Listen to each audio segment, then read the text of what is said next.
José Luis Sanchez del Rio was born on the 28th of March 1913 in Suayajo, Mexico. In 1924, Plutarcho Calles became president of Mexico and began persecuting the Catholic Church, limiting the number of priests and their preaching and the sacraments, closing schools, monasteries, and convents, and exiling and executing priests.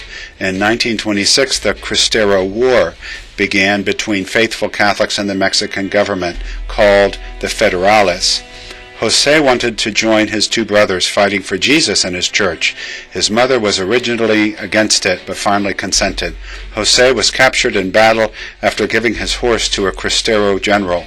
José told his captors, "You have captured me because I ran out of ammo, but I have not given up." José was martyred on the 10th of February 1928. He was canonized on the 16th of October 2016. When his mother rejected José's request to join his brothers in defending the faith, José replied, "Mama," he replied, "do not let me lose the opportunity to gain heaven so easily and so soon." On 5 February 1928, José was captured by the Federales during a battle because José had offered his horse to the fallen Cristero general. José was imprisoned in a church and forced to watch the execution of one of his fellow Cristero patriots. José encouraged his compatriot with the words, "You will be in heaven before me. Prepare a place for me. Tell Christ the King I shall be with him soon." The church, where José was held captive, was being used as a barn by the Federales. Not only were there animals, straw, and manure. The soldiers had kept fighting roosters for entertainment, which flew all over the sacred space. In a scene reminiscent of Jesus cleansing the Jerusalem temple, José strangled the roosters, despite the attacks of the guards. Rafael Picasso, José's godfather, was a political boss who sided with the Federales.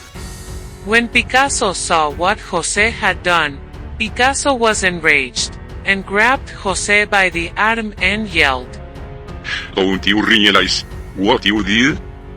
Don't you know the cost of a rooster?" José replied, "The only thing I know is that the house of God is not a corral nor a barnyard. I am willing to endure everything. Shoot me now so that I can go before our Lord."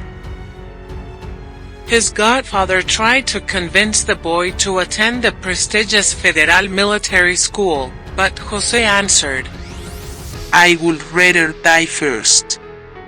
I will not go with those monkeys.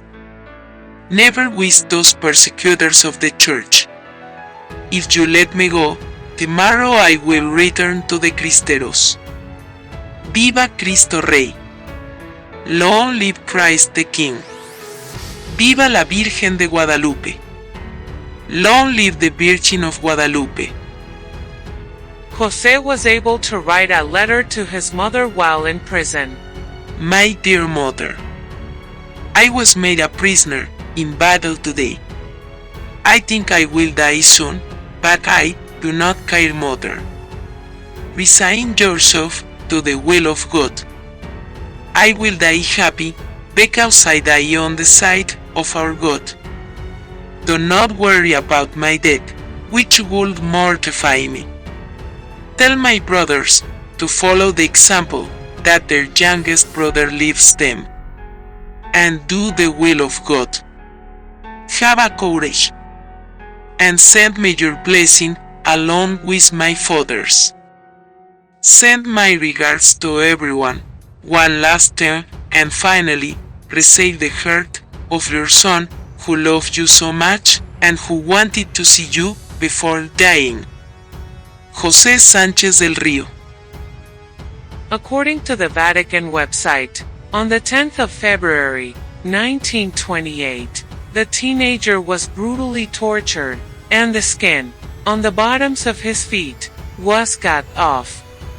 Jose was then forced to walk on salt, followed by walking through the town to the cemetery.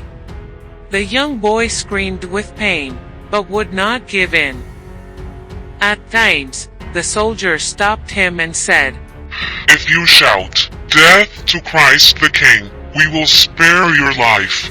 But Jose answered, Long live Christ the King. Long live Our Lady of Guadalupe.